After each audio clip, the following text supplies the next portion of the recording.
Bom dia, pessoal, tudo bom? Pessoal, na aula de hoje, meus queridos alunos do terceiro ano, nós vamos falar sobre poder, política e Estado, na aula de Sociologia, tá bom?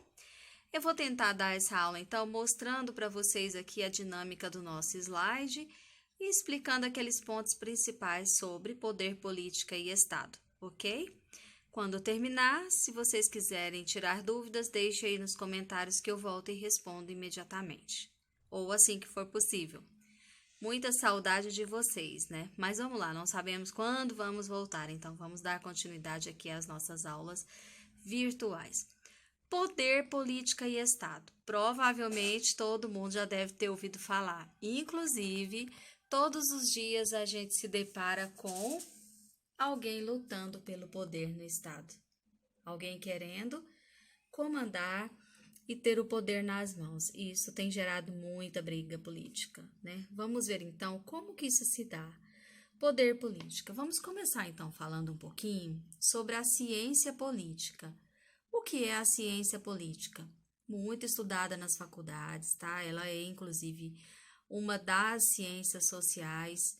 A política é uma das ciências sociais que tem como função estudar exatamente aquilo que nós falamos, a relação de poder que existe na sociedade, ou seja, as forças que estão no jogo na relação entre o povo e o governo. É o que a gente tem visto na nossa sociedade. E isso, então, fica a cargo da ciência política, estudar as relações do poder que existe numa sociedade. Nós sabemos que a nossa sociedade ela é composta por Estado e povo, né? E governantes, inclusive com seus partidos políticos. Então, quem vai se dedicar a essa relação de poder é a ciência política. Aqui nós vamos ver que a política, então, ela engloba todos os aspectos relacionados ao poder em uma sociedade. É o conjunto de práticas e ideias que envolve as relações de poder. Foi aquilo que nós já falamos, tá? Então, muitas vezes nos dá arrepio falar em política. Quando nós falamos, eu vou falar em política, eu tenho que votar, eu tenho que decidir, eu vou ligar a televisão no horário político, nós torcemos o nariz e não queremos falar. Mas também é nossa função como cidadão, falar de política, conversar sobre política, enfim. Como diz Aristóteles, nós somos políticos por natureza, porque senão a nossa política pode se transformar em politicagem. Ou seja, se nós não nos preocupamos em participar, ficamos alienados, nós não vamos ter aquela política que merecemos no nosso estado. Bom, a política está tanto no estado, ao qual chamamos de governo, como no nosso dia a dia. Como já dizia Aristóteles, o homem é um animal político por natureza. Como é, professora, então, que a política pode estar no nosso dia a dia? Simples, tá? Todas as vezes que nós participamos de alguma maneira, que nós reclamamos de um esgoto que não chega na nossa rua, de uma luz elétrica que não temos, quando nós reclamamos do mau atendimento no serviço público de alguma maneira, nós estamos exercendo o nosso papel de cidadão e participando da política. Gente, quando nós vamos às urnas, escolhemos os nossos representantes, quando nós votamos, nós estamos participando de política. E já dizia Aristóteles, nós estamos exercendo a nossa natureza política, tá? Todos nós temos essa natureza política dentro de nós. Então, pelo jeito, quem faz a política somos nós, né?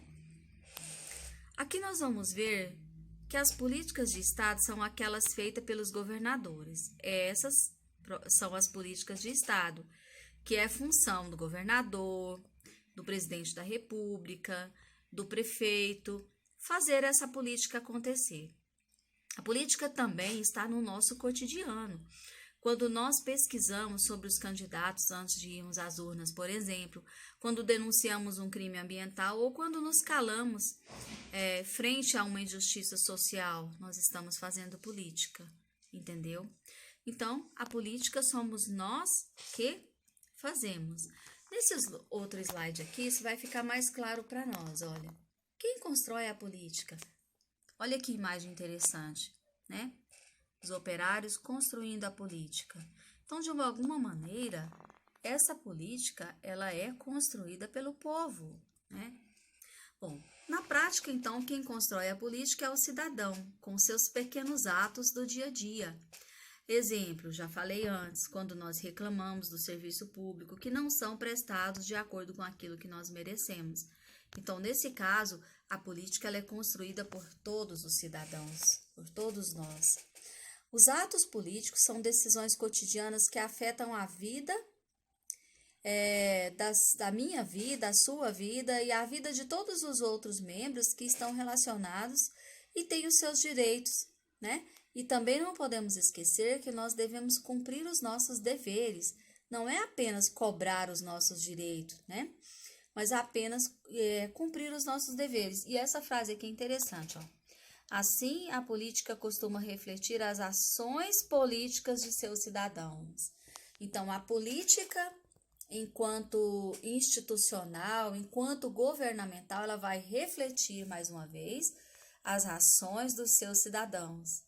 Se as nossas ações forem más, a nossa política vai ser também má. Por isso, dizem que cada um tem o governo que merece. Ou seja, se nós nos recusamos a participar dessa política de alguma maneira, né, nós estamos nos omitindo e aí certamente teremos o governo que merecemos. O cidadão, então, paga os seus impostos ao Estado, por isso deve reclamar os seus direitos se achar que está mal administrado, mas também deve cumprir os seus deveres. Quando nós pagamos os nossos impostos, nós queremos uma sociedade digna, uma sociedade bem organizada, né?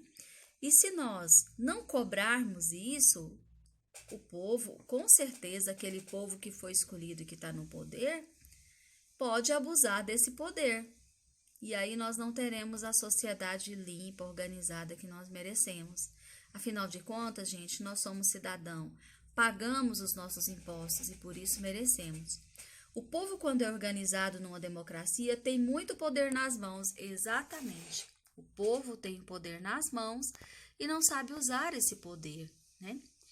Bom, alguns sociólogos também falaram sobre a política. Vamos ver no próximo slide o que foi que cada um desses sociólogos falaram. Olha só, para vocês verem. Vou aproximar um pouquinho para ficar melhor. Para Max Weber, o Estado é uma relação de homens dominando homens, relação mantida por meio da violência legítima, isto é, considerada como legítima. Ele, o Estado, é uma comunidade humana que pretende com êxito o monopólio, o uso legítimo da força física dentro de um determinado território. Então, segundo Weber, o Estado é essa relação de homens, né? Que domina outros homens. Quem são os dominados? Nós que estamos abaixo nessa pirâmide, que acabamos sendo dominados, segundo Weber, por aqueles que estão acima. Para Karl Marx, então, o Estado surge a partir da propriedade privada e a divisão social do trabalho. O Estado, para ele, criaria as condições necessárias para o desenvolvimento das relações capitalistas. O Estado moderno funciona como um comitê executivo das classes dominantes e chamada burguesia. Não é novidade para nós que Marx queria acabar com o Estado, né? E ele achava que o Estado é uma instituição má que estaria sempre a serviço da burguesia, tomando como nome a propriedade privada. Esse é o pensamento de Marx. Para Emile Durkheim, a concepção de Estado estaria preocupada com a coesão social. O Estado deveria estar acima das organizações comunitárias. O Estado cumpriria uma função moral sem fins lucrativos ou religiosos. E a intermediação entre governantes e os governados deveria ser feita por canais como jornais e imprensa livre. Esse é o Durkheim, né? Que ele vai dizer também que as leis estão prontas, que os estados, o governo impõe as leis e que não adianta lutar contra essas leis que já estão prontas. Esse aqui, então, gente, é o pensamento desses teóricos sobre a questão da política, né? Queria dizer para vocês que é muito importante a gente participar nesse processo todo, por mais que a gente não goste, é importante. Na próxima aula, nós vamos ver a divisão dos poderes e as formas de governo. Quais são as formas utilizadas no mundo inteiro para que os governantes mantenham o poder, tá bom? Espero que tenha contribuído. No GR8 tem esse material em texto para vocês, com atividade, link de aulas, enfim. Aproveita a quarentena, gente, para estudar para o vestibular. Isso aqui cai no vestibular demais, tá bom?